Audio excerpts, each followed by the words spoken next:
ایسے جو لوگ ایسے کام کرتے ہیں جو جس میں گردن کو بہت زیادہ جو گھمانا پڑتا ہے گا، یا بہت سے ایسے کام جو لوگ کرتے ہیں گے اپنے ہاتھ کو اوپر اٹھا کے اوپر کی طرف دیکھ کر، ہاں، تو ان میں بھی یہ پرابلم ہو سکتی ہے کیونکہ ظاہر ہے کہ جب یہ اوپر دیکھیں گے تو اس پہ گردن پر زیادہ اثر پڑتا ہے گا. پھر اگر خدا نہ خواستہ اگر کوئی گردن پہ کوئی چوٹ لگ جائے تو اس کی وجہ سے بھی یہ پرابلم ہو سکتی ہے کچھ میں یہ جینیٹک فیکٹر بھی ہوتے ہیں گے، جینیٹک فیکٹر کی وجہ سے بھی یہ ہو سکتا ہے گا. پھر وہ لوگ جو زیادہ تر سگریٹ پیتے ہیں ان میں بھی یہ پرابلم ہو سکتی ہے اب اس کی کیا کمپلیکیشن ہے؟ کمپلیکیشن یہی ہے کہ میں نے جیسے آپ کو پہلے بتایا کہ یہ جب اگر اعصاب پر دباؤ ڈالے گا تو ظاہر ہے گا کہ بہت ساری کمپلیکیشن ہو سکتی ہیں اس میں وہی ہے کمپلیکیشن ہے جو میں نے آپ کو بتایا تھا کہ یورین کنٹرول نہیں ہو سکتا، اسٹول کنٹرول نہیں ہو سکتا، بالکل ہاتھ سند ہو جائیں گے، آپ کے سنساٹ ہوگی. یہ کمپلیکیشن ہے. کبھی کبھی تو بالکل ہی ایسا لگتا ہے جیسے خدا نہ خواستہ کہیں ایسا نہ ہو جائے کہ فالج کا اثر ہو جائے. تو یہ تمام چیزیں اس کی کمپلیکیشن میں آتی ہیں اب اس کا کیا ڈائگنوسس کیسے کرتے ہیں؟ تو ڈائگنوسس کا کرنے کا طریقہ یہ ہے کہ ایک تو پیشنٹ کو جو ہے نا اچھی طریقے سے ایگزامن کرتے ہیں، اس کی گردن کی جو موومنٹ ہے اس کو اچھی طریقے سے دیکھتے ہیں پھر اس کے بعد چلا پھرا کے دیکھتے ہیں پھر ایک سمپل سا ایکس رے بھی کراتے ہیں ایکس رے میں پتہ چل جاتا ہے کہ کتنی تبدیلی، یعنی ایک رفلی ایک اسٹرکچر میں کتنی تبدیلی ہے. پھر اس کے علاوہ یہ کہ ایم آر آئی سے جو ہے وہ پوری رپورٹ مل جاتی ہے پھر سی ٹی ہے، مائلوگرافی بھی کرائی جاتی ہے. اس میں بھی ایک انجیکشن کے ذریعے دیکھا جاتا ہے کہ یہ اسپائنل کارڈ میں ڈالتے ہیں اور پھر یہ دیکھا جاتا ہے امیجز لیتے ہیں اور پھر اس میں وٹیورا کی یا ریڑھ کی ہڈی کی پوری ڈیٹیل رپورٹ آ جاتی ہے اب اس کے علاوہ نرو کنڈکشن بھی کرتے ہیں، یہ فنکشن ہے یہ دوسرے ٹیسٹ ہیں. لیکن یہ کہ ظاہر ہے گا یہ جو نیورولوجسٹ ہے یا نیورو سرجن ہے وہی یہ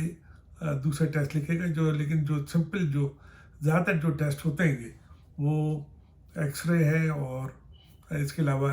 ایم آر آئی ہے گا. اب کیا ہے اس کا علاج ہے گا؟ علاج یہی ہے کہ ظاہر ہے گا کہ یہ ایج کے ساتھ ساتھ بڑھ رہی ہوتی ہے. آپ اس کو روک تو سکتے نہیں ہیں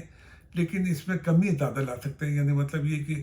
جو تیزی کے ساتھ جو بڑھ رہی ہے اس میں کمی واقع ہو سکتی ہے. پھر یہ کہ اس کے درد میں بھی افاقہ ہو سکتا ہے گا. اب درد کے لیے کیا کرتے ہیں کہ ظاہر ہے کہ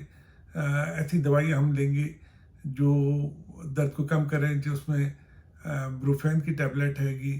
پھر اس کے علاوہ یہ کہ نیپروکسن ہے. پھر اس کے علاوہ یہ کہ لیکن یہ یاد کیجیے کہ ظاہر ہے کہ یہ درد ایک دم تو ٹھیک نہیں ہوگا، اس میں کمی بیشی بھی ہو سکتی ہے اور یہ بھی ہو سکتا ہے کہ 4 دن 5 دن درد رہے، ٹھیک ہو جائے، اس کے بعد پھر دوبارہ شروع ہو جائے. تو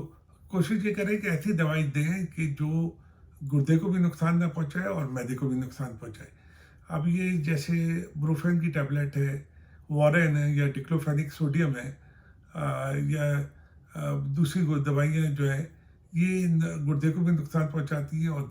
تو کوشش یہ اور اس کے ساتھ معدے کو بھی نقصان پہنچاتی ہیں. تو کوشش یہ کریں کہ ایسی دوائی دیں پہلے سیف سائڈ پہ. سمپل تھی پیراسیٹامول، پیناڈول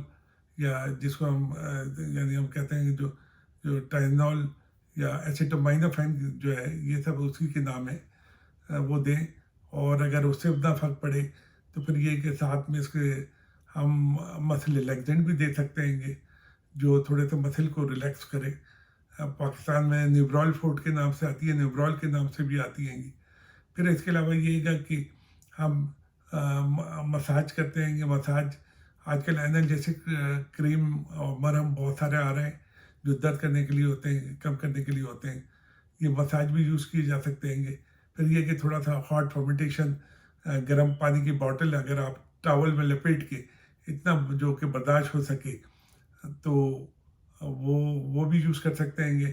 پھر اس کے علاوہ یہ گا کہ سافٹ کالر آتا ہے آپ سافٹ کالر بھی یوز کر سکتے ہیں تو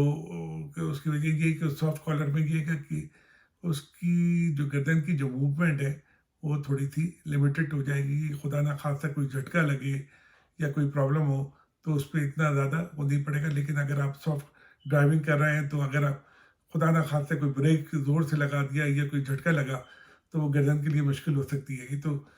میں تو ایڈوائز یہی کروں گا کہ اگر ڈرائیونگ کر رہے ہیں تو ہر حالت میں آپ کو سافٹ کالر یوز کرنا چاہیے گا، یا یہ کہ کوئی ورک پہ جا رہے ہیں تو اس وقت بھی سافٹ کالر کے، کیونکہ خدا نہ خواستہ کوئی جھٹکا جو ہے وہ صحیح نہیں ہو سکتا۔ اس کے علاوہ پھر یہ گا کہ یہ تمام چیزیں میجرمنٹ کرنے کے بعد بھی اگر خدا نہ خواستہ درد نہ ٹھیک ہو تو پھر اس کا طریقہ یہی کہ پھر فزیو تھراپی کرا کے دیکھیں۔ فزیو تھراپی میں بھی یہی ہوتا ہے کہ ایک تو مساج کرتے ہیں گے، ہارٹ پالپیٹیشن بھی کرتے ہیں گے، پھر اس کے علاوہ یہ کہ کبھی کبھار ضرورت پڑتی ہے تو ٹریکشن بھی دیتے ہیں گے یہ لوگ۔ فزیو تھراپی کے بعد آخری جو ہے، اگر خدا نہ خواستہ اس سے بھی نہیں فرق پڑا تو آخری صرف ایک ہی باقی بچتا ہے آپشن، اور وہ ہے سرجری۔ اور سرجری میں یہی ہے کہ خدا نہ خواستہ جس جگہ پہ اسپائنل کارڈ کے جو پریس کرائیں تو وہ اس حصے کو وہ نکال دیتے ہیں گے۔ تو یہ تمام چیزوں کا خیال کیجیے گا، اور میں نے آپ کو بڑی بڑی چیز بتا دی۔ ظاہر رہے گا کہ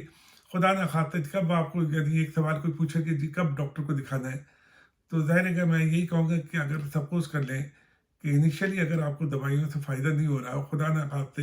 ہاتھ میں سنساٹ ہو رہی ہے، نمنس ہو رہی ہے، یا ویک پڑ رہا ہے، یا ویکنیس ہو رہی ہے، یا پیشاب کنٹرول نہیں ہو رہا ہے، یا درد جو ہے وہ نیچے پیروں پہ بھی جا رہا ہے گا، اور سنساٹ ہو رہی ہے، تو ظاہر ہے گا کہ اس میں پھر آپ کوئی بھی جو ہے وہ تاخیر مت کیجیے گا، کیونکہ اس کی وجہ یہ ہے گا کہ یہ خدا نہ خواستہ آگے چل کے یا آگے بڑھ سکتا ہے گا، اور کمپلیکیشن ہو سکتی ہیں گی۔ تو انیشیلی میں جو ٹریٹمنٹ دیتا ہوں گا کہ آپ کوشش کریں، اس سے اگر فرق پڑ رہا ہے تو ٹھیک ہے، نہیں اب فرق پڑتا تو ظاہر رہے گا کہ پھر میرا یعنی یہی میں کہہ سکتا ہوں گا کہ فوراً ER میں یا کسی نیورو سرجن کو یا نیورولوجسٹ کو دکھا کے کم از کم معائنہ کرا لیں گے کہ خدا نہ خواستہ کس جگہ پہ پرابلم ہو رہی ہے گی۔